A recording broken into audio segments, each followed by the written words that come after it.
afternoon, and I know this is usually regarded as the graveyard shift because it's after lunch, but please bear with us. We've been given 1 hour. And if you have any questions, move them to the end. If you forget them, that's fine.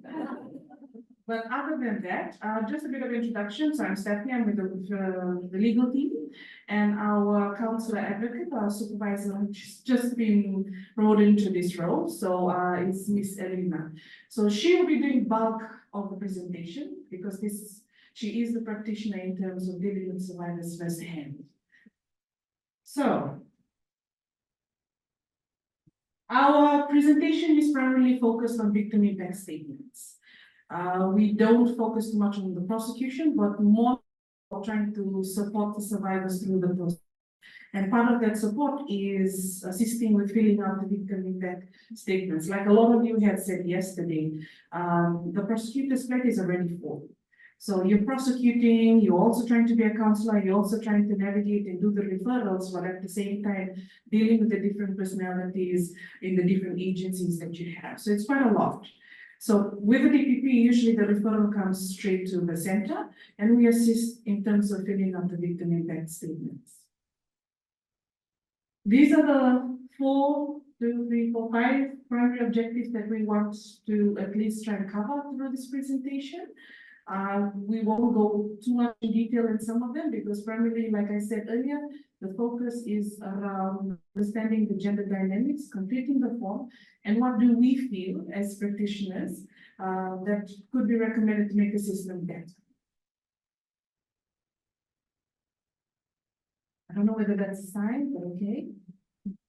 Now, before I go on, a lot of you have experience, at least know the Fiji Women's Crisis Center.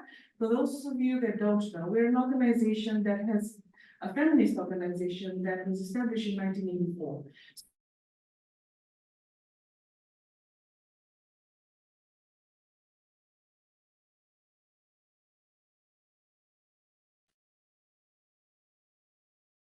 Just trying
This collects information and then helps train. So with this particular program, we've also participated or collaborated with AFP. We've also done with Cyber Safety Pacifica, e-safety, just to roll our training materials in terms of cyber, in terms of GDB or violence against women and girls. We also have, like we said, Pacific Women's Network Against Violence Against Women and Girls. We are currently the chair, so it's a network of over 15 countries around the Pacific, and we work together with different crisis centers, different NGOs to see how we can better support the system and where we can improve, and also exchange learnings, like what's working, maybe I can adapt it in my country. So those sort of. We also have, I mean, our data is very clear. Most of the perpetrators are women, and it's important that they also become part of our solution. So we had set up a awareness program with male advocacy for women's human rights. This does is we train the men, create awareness, and get them to also understand privilege and see how they can become allies in this work that we have. That is what the crisis center has at the moment. Those are different locations that we have around Fiji, because at the end of the day, the service is as good as how accessible it is. So apart from this, we also run the National Government Toll-Free Helpline, which is 1560, and that is commonly used by a lot of people, not for domestic violence, but even for other offences, because it's a toll-free line and it's available 24/7.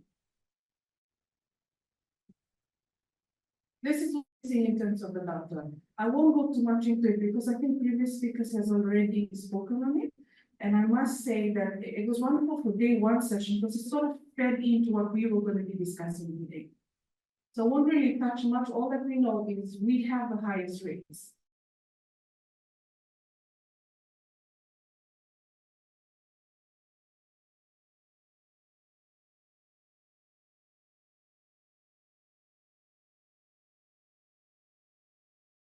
A total of 1,235 rape survivors.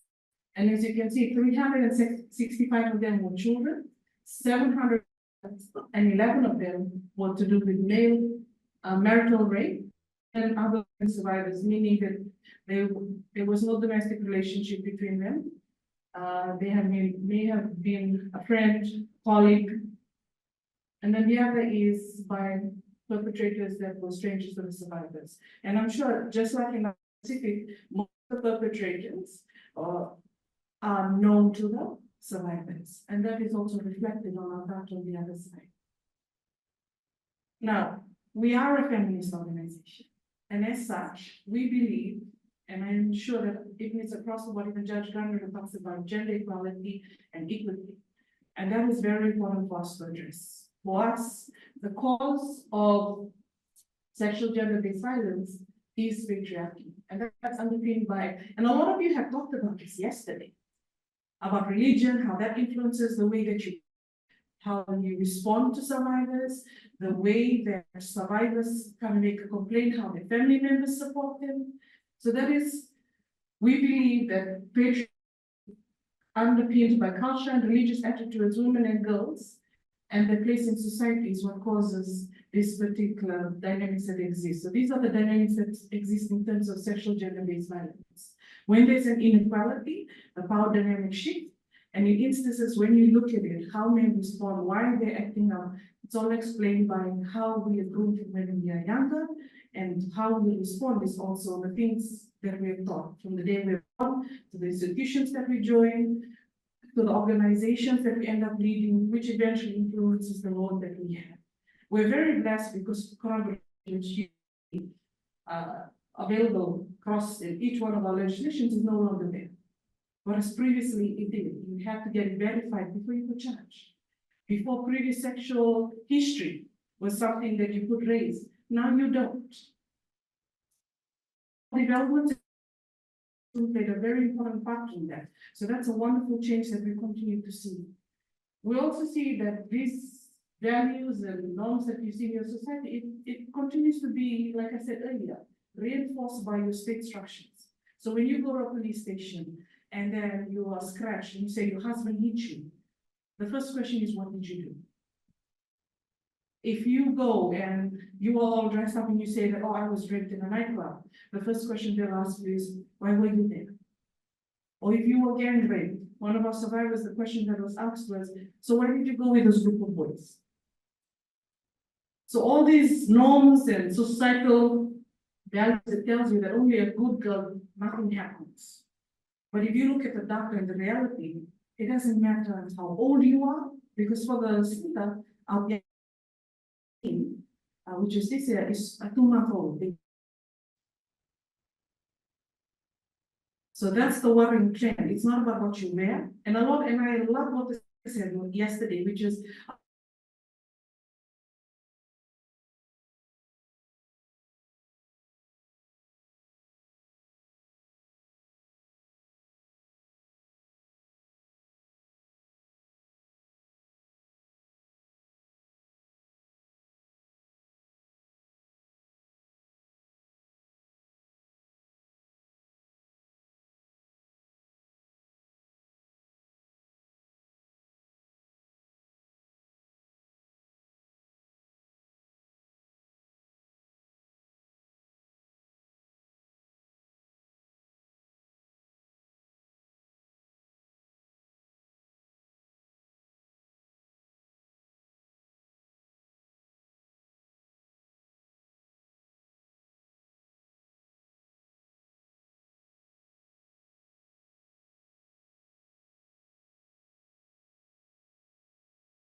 definitely majority of the population.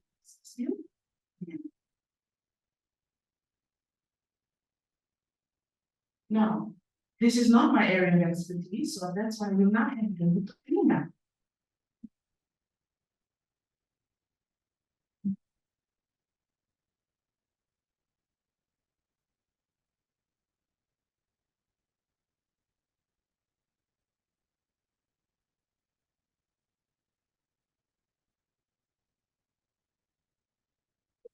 Exactly.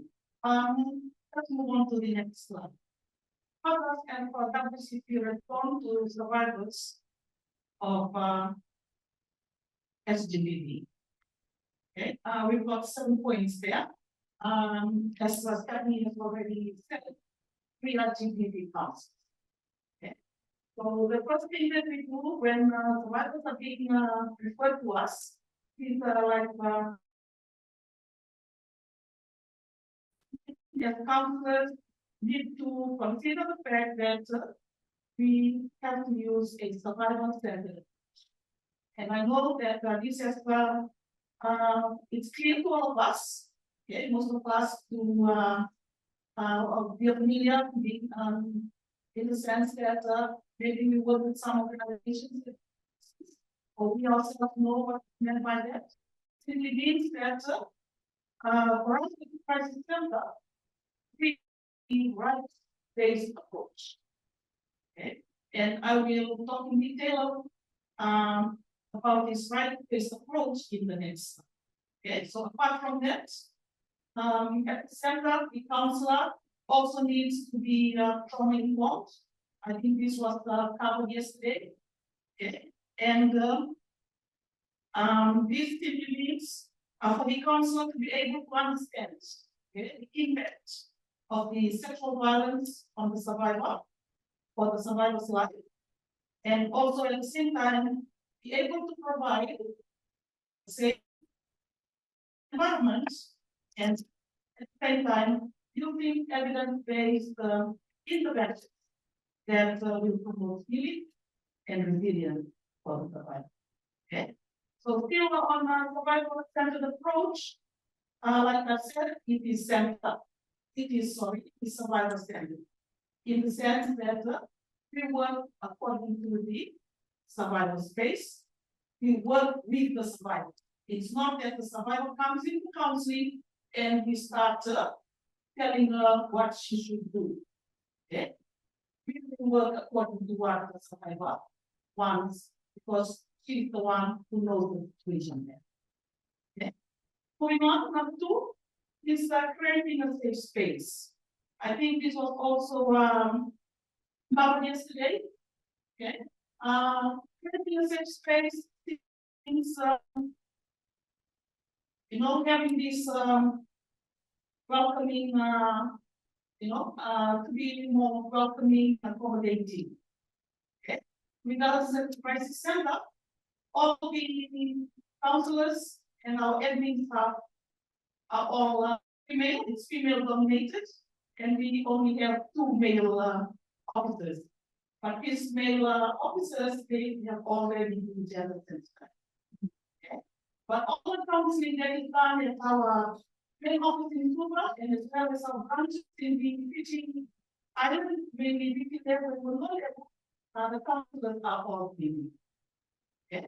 So when survivors are being referred to us, either from PPP's office, okay, or from the police, the sexual offense unit, or they just simply walk in, okay, they are received at the front desk, and if they are being accompanied, it will depend on who is providing company to the survivor. If the survivor is a female being accompanied by another female, both of them will allow into the counseling. Okay.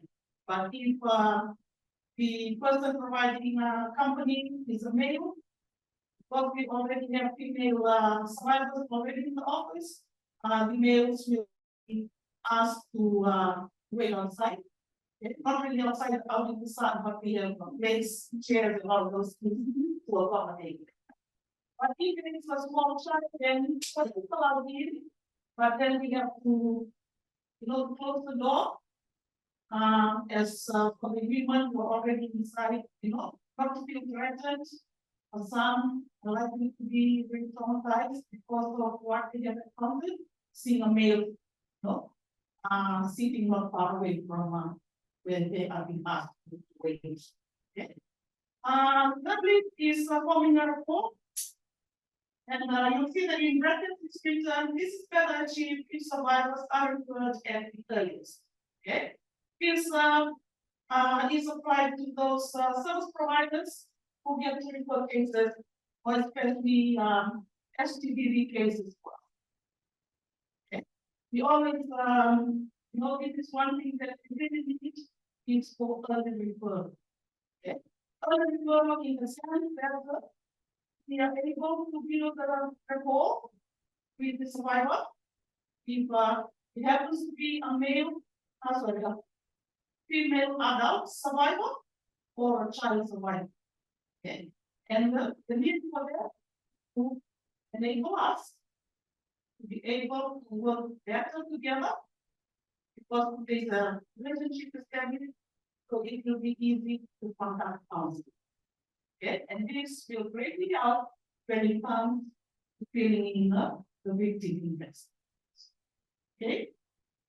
Number 4, different approaches for dealing with women and children. Okay. And for the different approaches that we can use when dealing with women and children, at the crisis center, not all counselors attend to child abuse, sexual abuse cases.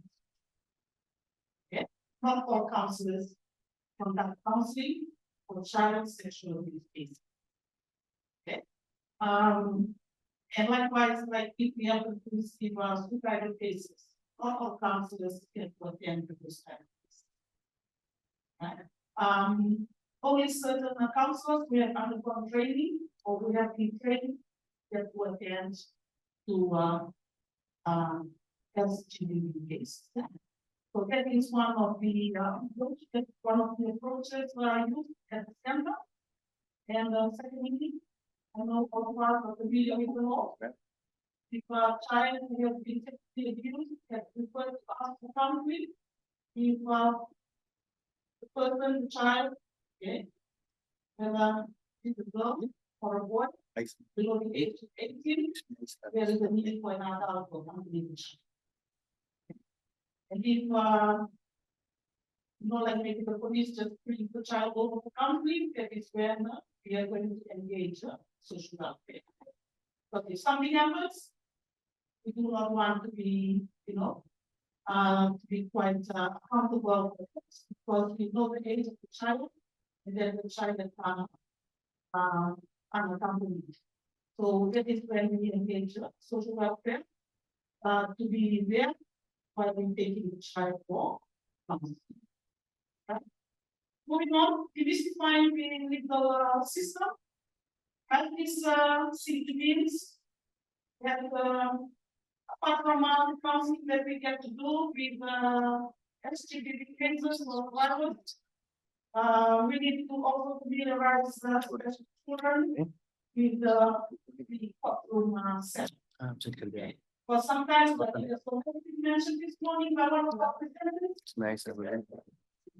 and the Fiji part of it as well, like when to grow up, they see a police officer in uniform or maybe a nurse in uniform, when they misbehave, parents or adults always tell them, you be careful, you get arrested. Or you watch out, because it's going to give you a shot, be careful.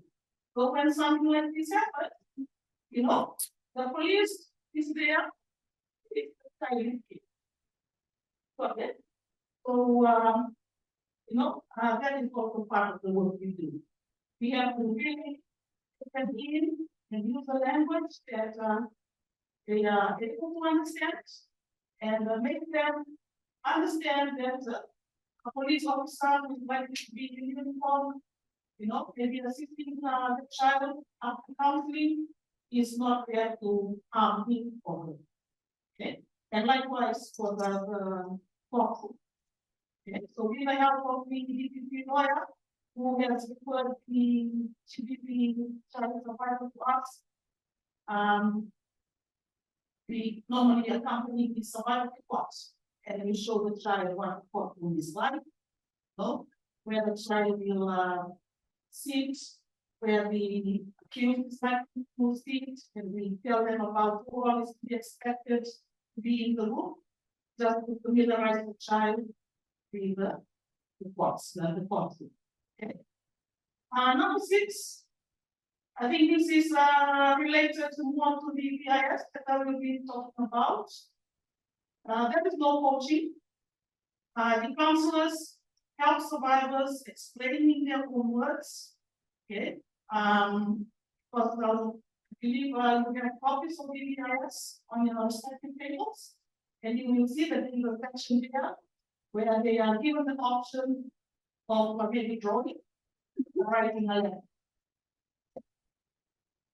So there is no coaching there.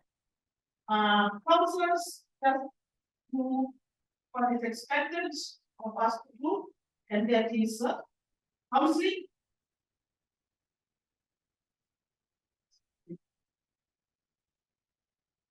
And at the same time, we prepare the survivor for court case. Okay? There is no coaching for that. I believe some might have the idea that our organization, being a Fiji Women's Crisis Center, and that we advocate for women.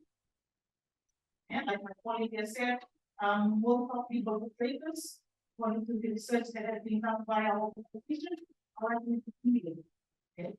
And there might be the idea of them being coached, but we do not do that. We simply conduct counseling, and we are just there to guide them. Right? And number 7, collaborating with key stakeholders and power survivors, like collaborating with the stakeholders such as the police, the doctors, social workers, or social welfare officers, or prosecutors, Okay, this is to see that after counseling, if there is a need to refer, okay, the child to get or further services, and we feel that maybe the reporting has not been done. So the child has come and then undergone counseling with us, and then we feel that okay, now the child is ready to report to the police. That is where the referral is going to be. Okay. Or if the child happens to because of being sexual abuse being encountered, and the perpetrator happens to be a very close neighbor, and it is risky leaving the child there with the perpetrator, and the child gets removed, that is where social welfare is going to come in, okay, in terms of relocating the provider. Okay. So the main purpose of working together with key stakeholders is simply as a way of empowering the survivor, and also seeing that there is no further harm done. Okay. The next slide. Okay. The work that we do as GBP counselors, like I've said, it's a survivor-centered approach, and under the survivor-centered approach, we have we use the rights-based approach, and if you look at the right-hand side of the slide, there are 4 points there. Number one, under the rights-based approach, okay, help should be prioritized. Help should prioritize physical and emotional safety. In other words, this is just trying to safeguard the survivor's right to safety. Okay, and when I say that, it's also what we are after here. This is taking care of the physical safety. Okay, making sure that where the child is a safe place, and the child is no longer vulnerable to further abuse, okay, or violence. Okay. Secondly, it is also important to consider this because there could be risk of further violence for the child. So, if the safety of the child is being sexually abused, or a woman survivor who is also being sexually assaulted, it is, it's not tell to or she's not safe where she is, that is where we come in, and we have to ensure that she is safe, or she's removed and placed in a place where she can be safe. Right? Maintaining confidentiality, that is also a key point of our counseling. We have to enforce the confidentiality of information. Okay. And that means that everything that is disclosed in the session remains in the counseling center. Okay. But if there be a need for further assistance from other organizations, maybe like the police, okay, or the court system, then the survivor is made aware of some of the information being disclosed in the session, going to go out, and she gives a consent, or she agrees to that. But otherwise, all information get to be kept confidential and put in place. And this also includes, like our individuals at small place. They also make understand that for safety reasons, if we happen to meet in town or in the city, okay, we cannot talk or discuss about the case. Okay, because sometimes we do not know the person could be followed by the perpetrator, okay, or the survivor is not only going to get into more trouble, we as counselors will get into trouble. Because the perpetrator might know that, oh, so she has been going to this place for counseling. Okay. So that is why we also uphold the confidentiality of information. And then the dignity of being a survivor, and that is simply the right to dignity.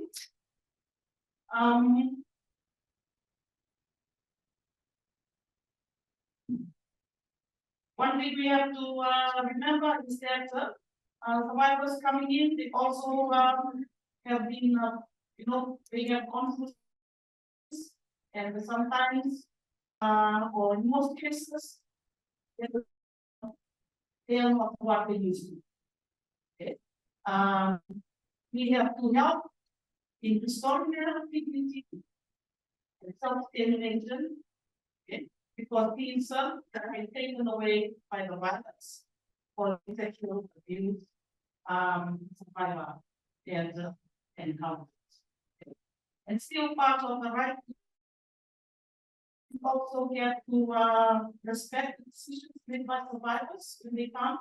For example, in Fiji, even though Fijian survivor comes to the center for counseling, and she was to be attended to by a English speaking counselor, we will provide a English speaking counselor to attend, right? Okay. And also, like I said before, it is a survivor centered approach which is used. That simply means we will respect the decision that is going to be made by the. Okay. And as I've said, after the SGBV, the survivor is already vulnerable. Okay. So, likely to be low. Right? And then if we fail to respect dignity for the wishes and the rights of the survivor, this can further lead to feelings, shame, self-blame, and further harm. Lastly, in favor over there of discrimination, all survivors should be discriminated based on gender, age, with disability. Everyone should be treated equally. Okay. And as counselors, it is also important for us not to be judgmental and to be aware of our own rights. Okay. But sometimes, for example, let's just give an example. Sometimes like the girls, maybe, maybe special privilege in the board, or even for the education, a girl might like to have reached maybe detail for college.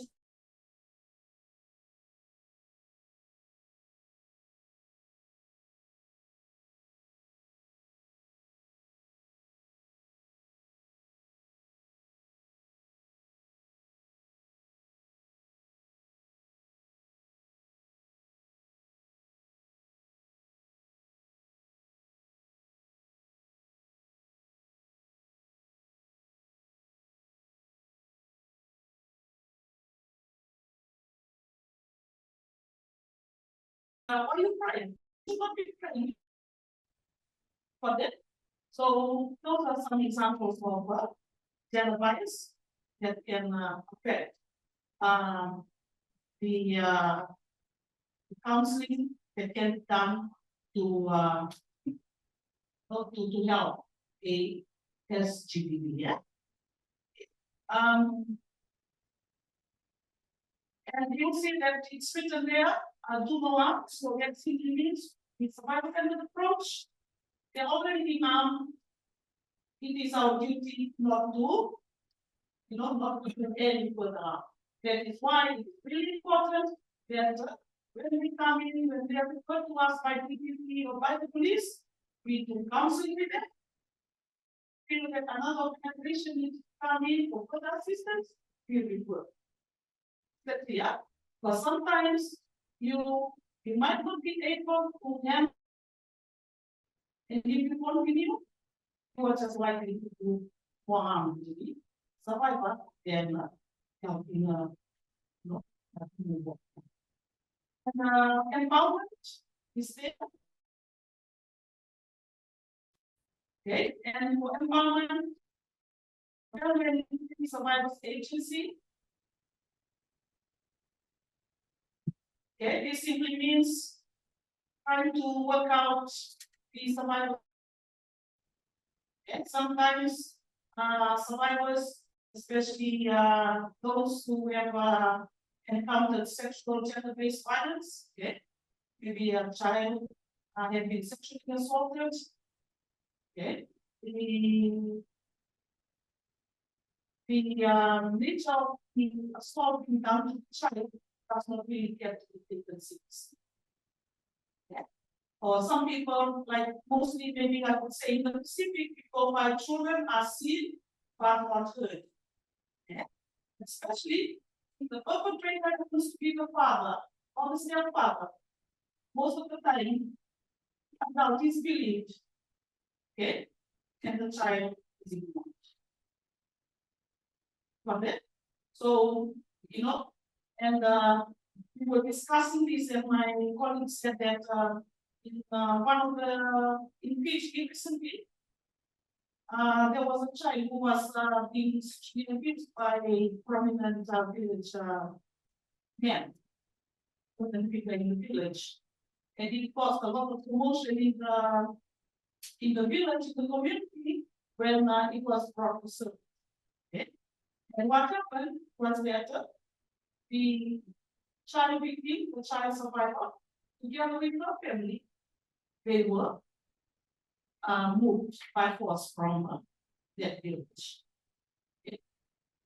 But they did not do anything to the perpetrator, just because of maybe the status of the perpetrator. Okay. So for that, you know, sometimes survivors suffer in silence because there is no support network. Okay. So for instances whereby there is no support, readily available support network from immediate family members, that is also where we as counselors come in and we work with other organizations as to try and place the child who has been sexually abused, okay, with like homes, or try and locate other family members who can take the survival. And next one is to strengthen survivors' resilience. And this simply means sometimes survivors have their coping mechanism in place already. Okay. How they have been coping with some of the gender-based violence, and they have been able to get through using those coping mechanisms. So in a way, that shows that the survivor is being able to handle the situation in the past. Okay. But then through counseling, we get to touch on that, and at the same time work on safety plan. Okay. And also see that she already has a coping mechanism, and just simply providing extra information on what else she can do when she encounters violence. Okay. For example, maybe provide her with helpline numbers, with the police numbers that she can contact, or even our 24-hour line number to contact to enforce the safety and not to be further traumatized by what she has just encountered. All right, now the full part of this session, we need the victim impact statement. Right, we really not thinking that when starts off with the referral that is normally made to us by the DPP's office. Okay. Or if we have cases whereby they just simply walk in from the person. We victim impact statement that's we get to assist the survivor with. Normally the one that will be put to survivors that have been referred to us by DP. So that is why we channel for the procedure of the filing of victim impact statement. So we let's say that government is being made by PPP to the center, and counseling gets carried out there. And then for the counseling, it is not just like a one session of counseling. Okay. We work closely with DPP in terms of we have conferencing being made, whereby the victim or the survivor is being brought in together with the presence of the investigating officer of the case. And then we come in from the crisis center, then we all meet at the DPP's office. And then the child gets to meet all of us, and steps in help the child, or maybe a child sexual abuse survivor, is made known to the child. And then from here, the child can be counseled there because at the DPP's office, they also have like a very child-friendly space in their office where the child can be attended to. Okay. Or if not, if the child has been accompanied by an adult, we take the child across to our office. Because in Suba, what is just separating the DPP's office from our office is the main road. Okay, so we just cross over to the other side and we take the child in. And counseling children, like our two colleagues at the this morning. What we do is technically the same, but we go according to the case of the survivor. Sometimes when it's really hard to get them to open up, we just simply try and get the relationship with a point of view, just to familiarize the just referring to children. Because normally children who get referred to us from PPP are the child of sexual abuse case. Okay. So we try and have that relationship for the child to be familiar with the counselor who's going to be attending to him or her. And then after that, another date is set for another session. Okay. And sometimes in the next session, is still shy to talk or not ready to talk. There are other methods that is normally used in our center, and these can include like the use of farm animals or the use of their cards, whereby there are different expressions that each pair has, and while talking to the child can be able to pick a card, like showing maybe the emotion when about family members or those other people the child has to live with. And that is also one way in which to better understand the child's survivors. Okay. So the counseling has to be like for several sessions. Okay. And then after that, apart from counseling, we at the center also provide other support like moral support. At the crisis center, we are really fortunate to be help of PPP laws. We get to sit in with the survivor in court. Okay. And we also engage sometimes in participation. Okay. Apart from counseling, we do that. And in terms of places or times when resources are not always available, that is where our organization can step in to provide transport for pickup, okay, or provide the food delivery for childs, or even if cases of child sexual abuse can come from the outer island, which means that they have to be staying close to port. Arrangements can be made with accommodation, or we assist also in terms of providing them with accommodation. So these are some of the things we do apart from house. Okay, so after the child survivor has been questioned in court, then that is when we get to attend to the feeling of the victim in that state.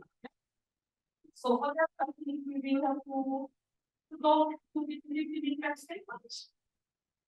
We started using this new format in 2020. Okay.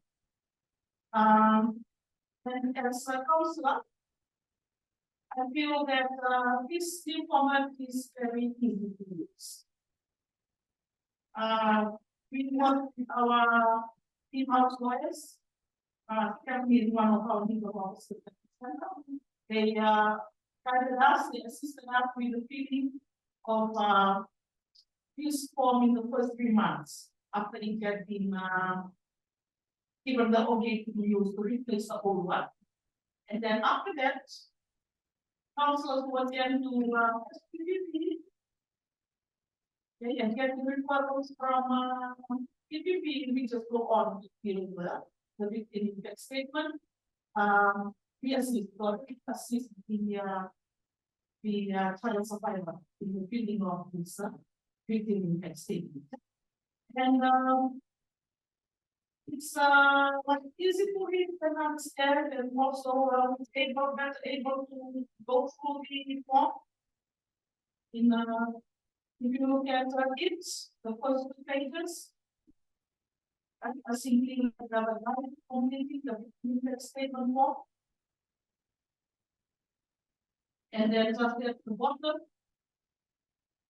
that is where the survivor gets to write his or her name, followed by his or her signature and the date. Yeah? So for instances where the survivor is below maybe the age of 7 and you're not able to read, it's my duty as a counselor to interpret this into maybe the legal language. Same thing done by my English speaking colleague. We'll read it and try to interpret it in Hindi. Okay. So after the paragraphs are made given to the survivor, then the survivor attends to the bottom part of page 2, and then for page 3. We do not always fill out everything. We only get to assist the survivor with whatever information that is available. Okay, and the others I believe that DPP lawyer goes on to complete. So in assisting the victim, we feel the just top portion of page 3. Okay, and then we go on to page 4, it talks about the emotional and psychological harm, and the guiding is there in the bullet points. That's what makes it easy, okay, for us to fill the box that is at the bottom. But when I say make it easy, it means like the counseling that you do, and ask like those questions could have already been answered during the counseling session. So what survivor does, she only talks about what she used to be like, or what it used to be like before the event, so before the abuse, and how people their life get changed after the abuse, and then it is written by the survivor. As for the physical injuries, that is left there because the medical has already been done. So the medical report is likely to to be included there, likewise for economic, for financial impact. Like I said before, the interesting part is the level of growing, for sometimes children, what they're not able to express, they can better express through growing their life. For all the survivors, they can simply write letters outlining, you know, the actual feeling about what was being done to them, or sometimes what could have been shared with be just expressed through growing. That's where the growing goes. And then at if the child wants to be read out loud, get them food. Yes, I will try to identify it before the child goes off silent. The other later, the date of having completed that that statement stated on that once.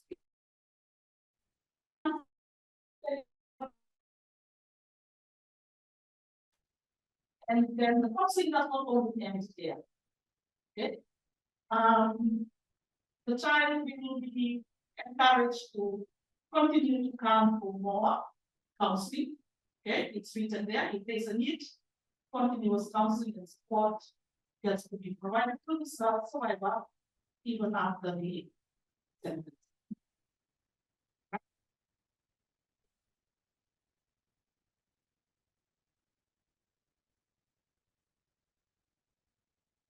All right, thank you, Elina. I think we've almost going over time. So just quickly, this is our, in terms of referral, as you can see, a lot of it has to do with rape. Our survivors are mostly children. One of the things that Elina also alluded is with counseling, it's not only about the verbal, but also the non-verbal, how they talk, their gestures, and also obviously, because a lot of survivors that come in, it's very difficult for them to come and see you all dressed up and dolled up and say, will she be in a position to understand where I'm coming?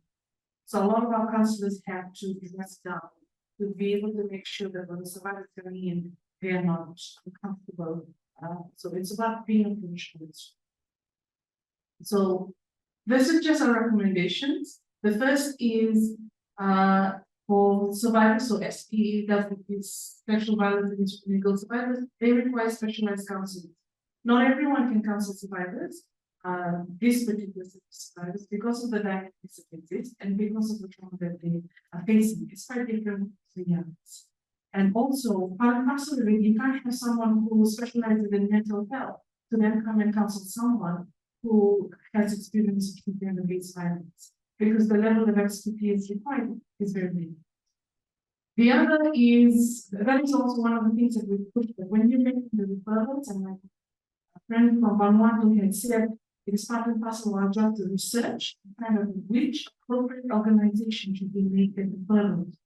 Because you would have multiple organizations there that would portray to have the knowledge and piece to deal with it, but it's through your experience with your survivors that will be able to inform you who do you refer them to. The other is early referrals. Now, the reason we're saying this, you heard the presenters before us, even with the police saying, Mr. Police, thank you so much for your presentation. They also highlighted how you the need to build that rapport. It's not a today you get the solution. We don't. It requires time. And sometimes when there's a rush, if judgment is today, you want the BIS today for tomorrow, you will realize that the quality of information in it is not sufficient enough to be considered as an aggravating factor for the perpetrator. And that's very important because at the end of the day, we need to make sure that the survivor's views is heard by the court and they feel heard. The other is the need for all stakeholders to undergo gender sensitization training. This is important to us because if you don't understand the gender dynamics that exist, then you won't be able to understand how to respond. You won't understand why survivors act in that manner. And you'll also be able to recognize your biases and keep it in check. All of us have biases because the reality is we all grew up in the same communities, we all went to the same kind of schools, and we are all in the same communities, we all live in it. So it's important that starts from the judgment, and like what we said yesterday. we all need to be on the same page. It is very important that we start having trainings inside. We need to work together, train together, because this learning activity would mean that we learn from the bench what they need to help streamline. The bench will be able to master what may be easier. It will also help guide the procedures and policies that will happen. The other is, and a lot of you, I believe, Mercy had highlighted the base research that they did last, I think this year or the year before last, and they showed how long the cases. Some of them are 24 months, 12 months. It's still quite long considering. History also highlighted this a lot of backlog because you don't have trained people, and it's difficult because when the survivor has experienced the violence, sometimes it's 5 years has passed, and you're not trying to drag them back to come and believe what happened when they were a young child. So it's a bit difficult. Obviously, it's understandable when they become developed to developments. Some of them even have gotten married and they're telling you, I don't want to come back because then I have to explain to my husband, this is what happened to me. And in the communities that we live, a good wife or pure wife is considered one that came as a virgin. So some of them do not want the community to know this is happening because the reality is you will be the one blamed. The other is training and feedback. This is why we're one of this is because when you are rolling out the service providers that you're going to rely on, it's important that you train. Because luckily for our organization, we have already in our organization 4 lawyers. And that it was easier for us to run with it. But it's always important that if you're going to roll out new documents, organizations can help you, always important to train them, and even after training, provide the feedback. This is the correct thing you're doing, how did you make the process better, the words being used, also. So it makes it a bit easier. The other is also giving an update. And I think a few of our speakers have said it already. It's important to give an update because survivors want to know, and they always ask what is happening. Even if it's a not guilty or guilty verdict, it's just nice for them to know. The other is multi-sectoral approach. This is important because we all collaborate. It's not only about in terms of responding, but in terms of prevention. We can all have learning experience with each other, providing sanitation training, providing structural training, like DPP does with the police. It's very important for everyone to do this. That's about it, but just for PGH, what are the highlights? With the PGH was quite simple because everyone needs to reach a regional training program, which is 4 weeks. And that goes with gender, it goes with the laws, it goes with different types, forms of violence that you have, and just unpacking it over the course of 4 weeks. And that's usually for PCA will be held in May.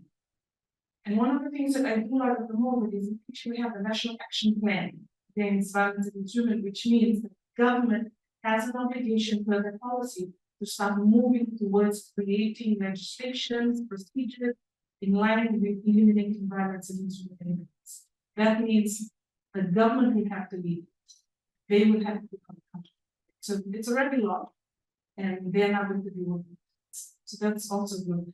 And Mercy had said something about the total pathway. That's also available in Fiji because we have the National Service Delivery Protocol, which means it's an SOP for sexual gender-based violence. Who do you refer to? Who are organizations available? But this is one thing I want to say, and when we emphasize what young might say, you can have the fanciest policy, the fanciest legislation, but if it's not implemented well, and there's no real commitment to fulfilling, it's just a fancy paper that's going to be stuck on your wall, and no one's going to follow it. And that's the reality. So what we're going to work, our recommendation is work together.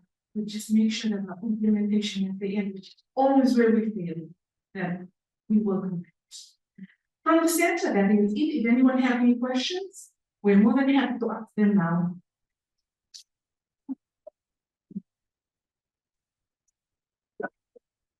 Not any questions. 10 more minutes.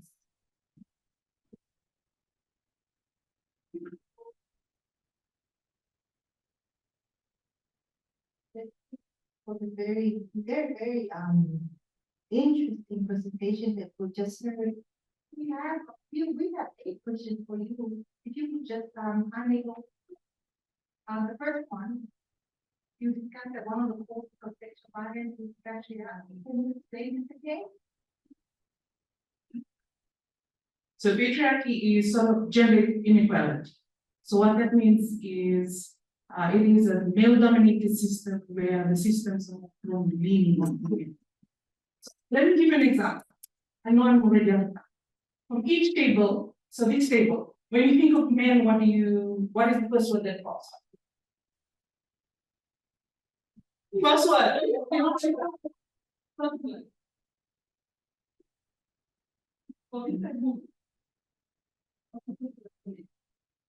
No, no, woman,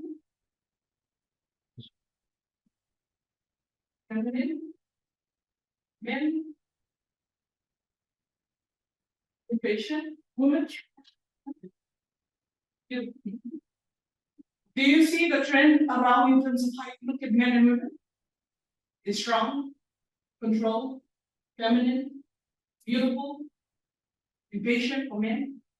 So when it comes to our society, that's how we view them. Women are supposed to be feminine, supposed to be listening, supposed to be submissive, you're supposed to be more conservative.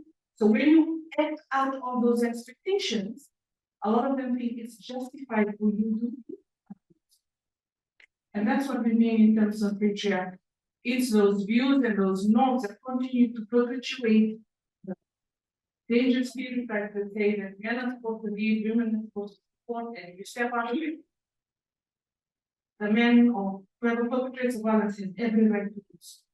That's dangerous because when you come to enforcement agency and they tell you, well, you shouldn't have invested like that. No good woman will be going against it like that. Hopefully that answers your question. Okay.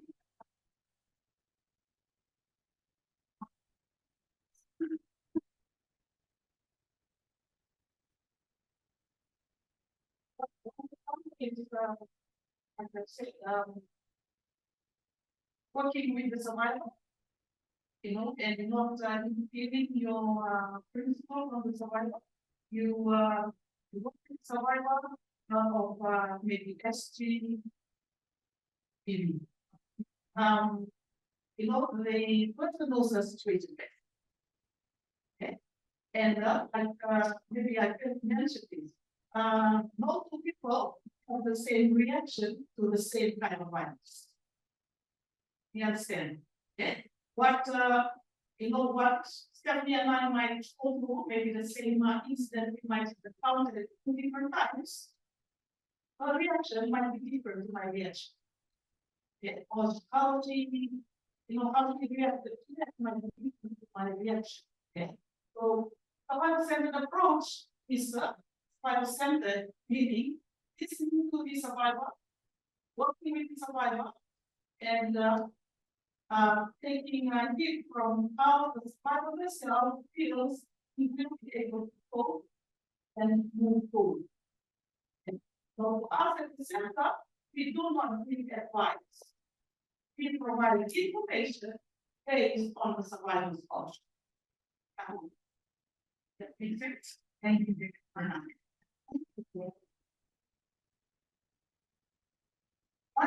We have this one.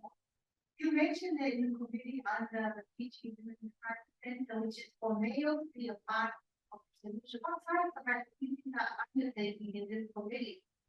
The current committee, it's more a program. It's called Male Advocacy to Women's Human Rights. So it's built in for training and monitoring. And I believe, like what our police counterpart had said in New Zealand, it's not just we train you today and we need you. It's training and it's continuous monitoring. Training again, just to ensure that they are fulfilling what the particular program was set up to be. Because at the end of the day, this program it's not sort of different types of activities. It's just training and continuous mentoring to go over the years. Because once you declare the male advocate, it doesn't mean you continue with that position. Because we continue to monitor and feedback comes to the women organization. Thank you very much. I think what